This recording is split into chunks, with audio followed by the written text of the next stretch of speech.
Saat ini, Amerika dan Tiongkok punya masalah dalam negeri yang rumit, dan keduanya punya masalah luar negeri yang meruncing juga rumit. Kita tahu banyak yang tidak peduli dengan berita luar negeri, termasuk pemerintahnya. Lemah sekali strategi luar negerinya saat ini, dan tidak ada tindakan antisipatif atas apapun. Tapi New Mind tetap fokus di semua sendi bernegara, termasuk kebijakan luar negeri. Kita bahas dan apa efeknya untuk Indonesia. Adakah ancaman resesi keuangan Amerika yang katanya punya hutang yang jatuh tempo Oktober tahun ini?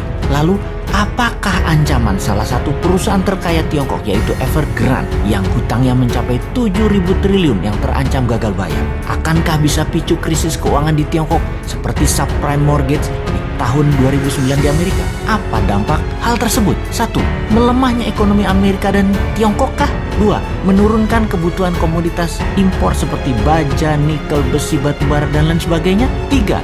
Agenda investasi kedua negara tersebut untuk Indonesia bisa tertunda atau dibatalkan. 4. Menurunnya harga komoditas akan menekan harga ekspor Indonesia. 5. Sentimen negatif terhadap pasar modal. Mungkinkah? Jadi bagaimana kita melihat hal itu semua? Kita urai jawabannya satu persatu. Evergrande tidak akan sistemik, tidak akan seperti subprime, pasti akan dibantu pemerintah Tiongkok, tapi juga dijadikan sebagai collateral damage at the same time.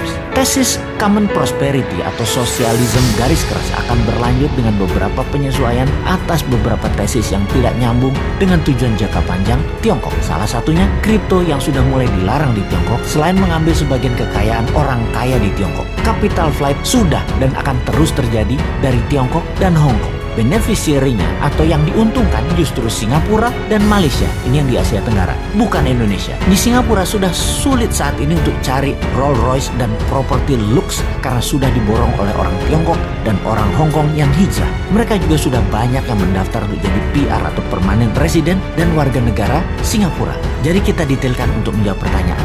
Nomor 1, Tiongkok akan mengalami koreksi ekonominya karena konsumsi domestik Tiongkok akan melemah. Sementara Amerika tidak akan melemah karena konsumsi domestik di Amerika masih robust. Bahkan Bank Sentral sudah mengisyaratkan akan melakukan tapering atau pengurangan QE karena ada kecenderungan untuk inflasi. Sebentar, sahabat perlu dijelaskan apa itu robust dan apa itu tapering.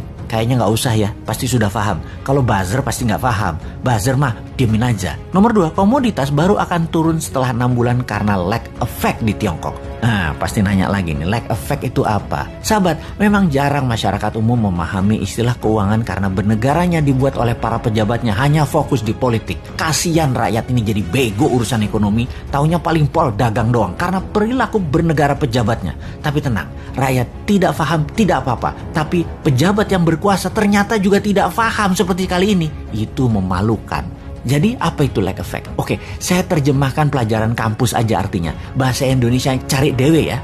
Oke, lag effect is the potential ineffectiveness in fiscal policy due to the time it takes to recognize an issue.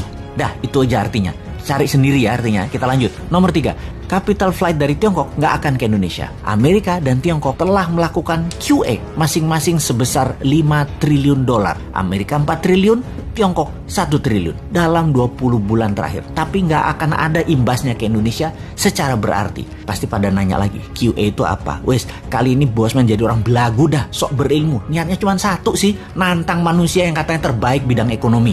Oke, QE itu adalah quantitative easing. Terjemahan bebasnya adalah printing money. Wes, paham ya? 4, harga ekspor komoditas akan terkoreksi setelah 6 bulan dari saat ini, tapi akan bergerak hanya turun sedikit.